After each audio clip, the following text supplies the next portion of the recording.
భారత అంతరిక్ష పరిశోధన సంస్థ ఇస్రో ప్రతిష్టాత్మక ప్రయోగం గగన్యాన్ అన్ని అనుకున్నట్లు జరిగితే గత ఏడాది డిసెంబర్లోనే చేపట్టాల్సి ఉంది.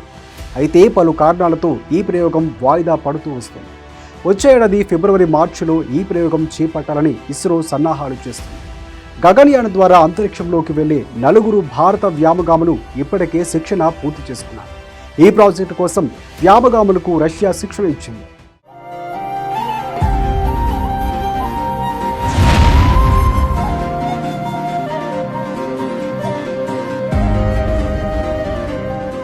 తొలిసారిగా దేశీయ ప్రైవేటు రాకెట్టు విక్రమ్ ఎస్ విజయవంతంగా ప్రయోగించి చరిత్ర సృష్టించినది భారత అంతరిక్ష పరిశోధన సంస్థ ఇస్రో.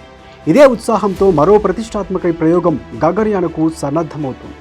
వచ్చే ఏడాది ఈ ప్రయోగాన్ని చేపట్టనుండగా ఇందులో కీలకమైన ఘట్టాన్ని విజయవంతంగా పూర్తి చేసింది.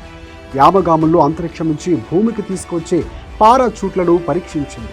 Integrated main parachute air drop టెస్ట్ను కూడా విక్రమ్ సారాభాయ్ స్పేస్ సెంటర్ నిర్వహించింది. ఉత్తరప్రదేశ్ ఝాన్సీ జిల్లాలోని బాబిడా ఫీల్డ్ ఫైర్ రేంజ్ వద్ద క్రూ మాడ్యూల్ డీలరేషన్ వ్యవస్థకు చెందిన ఇమ్యూన్ పరీక్షను చేపట్టారు.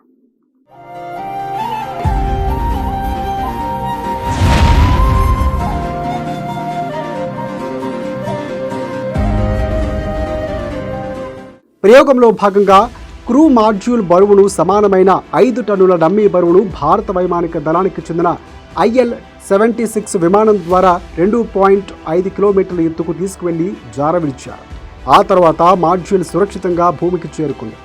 గగన్యాన్ క్రూ మాడ్యూల్ కోసం ఐమాట్ మొత్తం 10 పారాచూట్లను కలిగి ఉంటుందని ఇస్రో వెల్లడించింది. వ్యోమగాములు భూమిపైకి తిరిగి తీసుకువచ్చేందుకు 3 ప్రధాన పారాచూట్లు 2 సరిపోతాయని, 3వది అదనమని పేర్కొంది.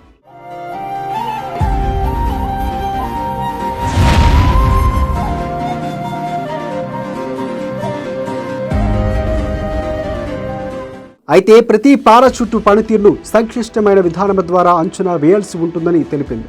దాదాపుగా 3 నిమిషాల పాటు కొనసాగిన ఈ ప్రయోగంలో పేలోడ్ బరువు నేలపై సాఫీగానే ల్యాండ్ అయింది.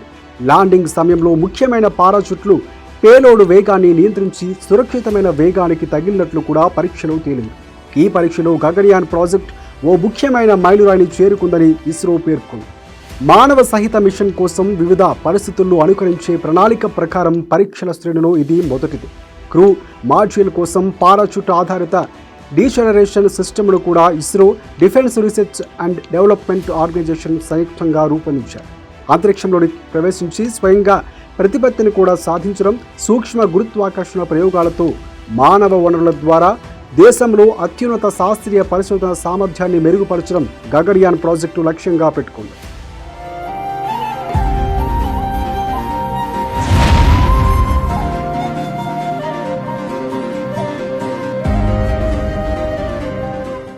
GSL VMK-3 నౌక ద్వారా నింగిలోకి గగన్యాన్ను పంపుతారు. ఇందుకు అవసరమైన వ్యవస్థలు రూపొందించేందుకు DRDO సూక్ష్మ గురుత్వాకర్షణ ఇంధన వ్యవస్థల కోసం ఫ్రాన్స్, రష్యా, అమెరికా అంతరిక్ష సంస్థలతో ఇస్రో ఒప్పందాలు చేసుకుంది.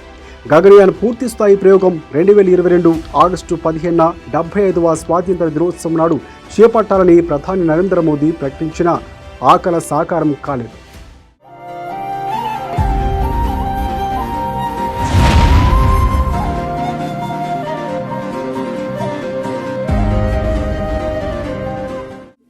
మరి ఫిబ్రవరి నుంచి మార్చి వరకు జరగబోయే గగన్యాన్ ప్రయోగం సక్సెస్ కావాలని, నింగిలో భారత్ మాతాకి జై అనే నినాదం ప్రపంచం మొత్తం పాకాలని అమ్మ న్యూస్ కోరుకుంటోంది.